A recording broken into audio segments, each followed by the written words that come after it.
குமாரஸ்தவ வரலாறு கொலோன்.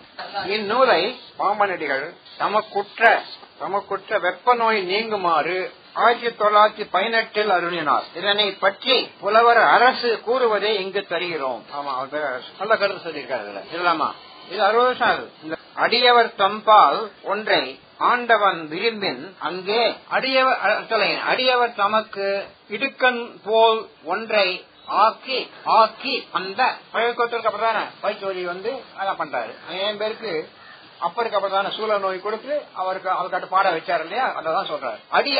மூணாவது அடியவர் வருத்த நீக்கல் அருள் விளையாட்டாம். அவருக்கு விளையாட்டு, ஆண்டவனுக்கு கஷ்டத்தை கொடுத்து அவர்கிட்ட பாட வச்சு அவர் நீக்கிறது. அவ்வாறு அடிகள் பால், ஆமா எல்லா அடிகள் பால் வெப்பு நோய் ஒன்று 6 முகவன் காட்ட வெப்பு நோய் பற்ற கடைசியில ஒரு வெப்பு நோய் வருது. 1918 1927 அவர் சமாஜம் பெங்களூருக்கு டிக்கெட் வாங்கிட்டாரு.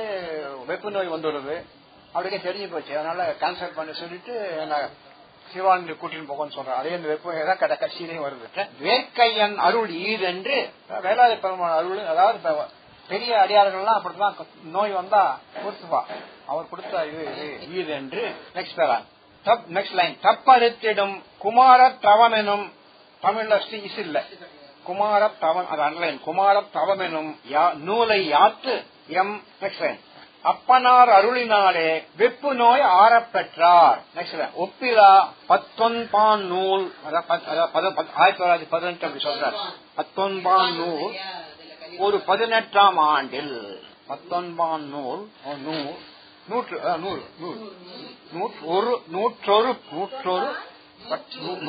18ஆம் ஆண்டு 1918 சொல்றாரு. அதான் அதுக்கு நான் சொல்லல, ஒவ்வொருத்தருக்கும் ஒரு நோய் கொடுத்து இது பண்ணுவாரு சொன்னேன். பகடி கொத்தருக்கு அப்படிதான் உடம்புல வேண்டியதான் அது தீர்க்க முடியும். பகடி கொத்தர் பிள்ளை தமிழ் அவருக்கு ஒரு வந்துதான் அப்புறம் எழுதுறாரு.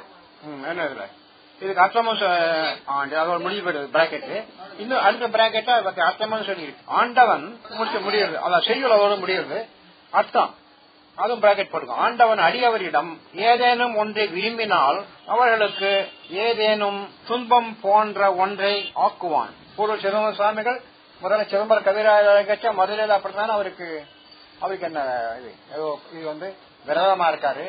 47 நாள் பொற்றாமரை குளம் ஜலம் மட்டும் சாப்பிட்டு இருக்க பயங்கர ஜுரம்லாம் வந்துடுது. அப்பதான் அம்பாள் சோதனை பண்ணி இது மாதிரி உன்னோட கையால தான் இந்த திரும்பி இந்த ஸ்தலம் ரெனோவேட் ஆகணும், 17 வருடம் இழிஞ்சு போன கோயில் அப்படின்னு அனுப்புறாரு.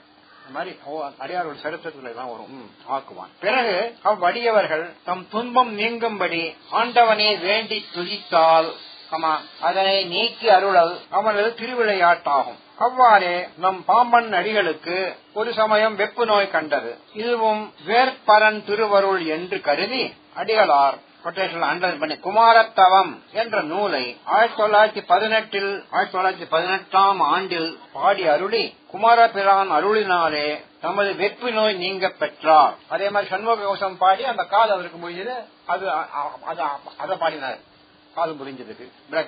நெக்ஸ்ட் ஹெட்டிங் நூல் பயன் கொலோண்டாஷ். இந்நூலை பாராயணம் செய்பவர்கள் நோய் நீக்கம் பெறுவர் என்பது இந்த வரலாற்றில் இருந்து உணரத்தகும். நெக்ஸ்ட் ஹெட்டிங் அண்டர்லைன் பண்ணி பாம்பனார் நூற்களின் பண்பு கொலோண்டாஷ். பன்னிருகை பரமனை 6666 பாமாலைகளால் அணி செய்தவர் பாம்பனடிகள். அணி செய்தவர் பாம்பனடிகள் அழகுபடுத்தினார்.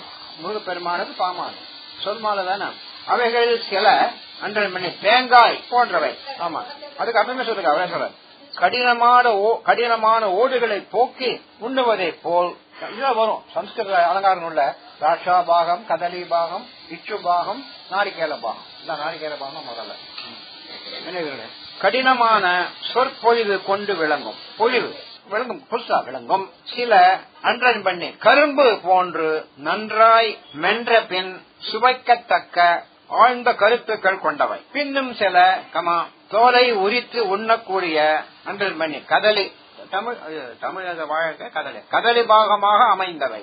மற்றும் சில வாயில் அப்படியே இட்டு சுவைத்து விழுங்க வல்லதான அண்டர்லைன் பண்ணி திராட்சா பாகமாக ஆக்கப்பெற்றுள்ளதை ஆயினும் இந்த நூலில் வரும் எந்த நூல் இந்த நூலில் வரும் ஒவ்வொரு அடியும் அரிய கருத்துக்கள் நிறைந்த கருவூலமாகும். மேலும் ஆழ்முகத்து அண்ணலை எங்க சபையில பண்ணுவோம். அதான் அஷ்டோத்திரம் எல்லாம் அந்த டக்குன்னு வாயில வராது இல்லையா, நாமளே பூஜை பண்ணி பரம்பரை பண்றதுக்கு இதை அர்ச்சனை பண்ணுவோம். திருப்பூர் பஜனை முடிஞ்ச உடனே பட்டம் கோயில பண்ணிட்டு அடுத்த குமார பத்தி நம்ம 6 பேர் சொல்றதுன்னு ஒரு சம்பிரதாயத்துல பண்ணுவோம். மலர் தூவி வழிபடும் அர்ச்சனைக்கும் இந்நூல் மிக மிக பயன்படும்.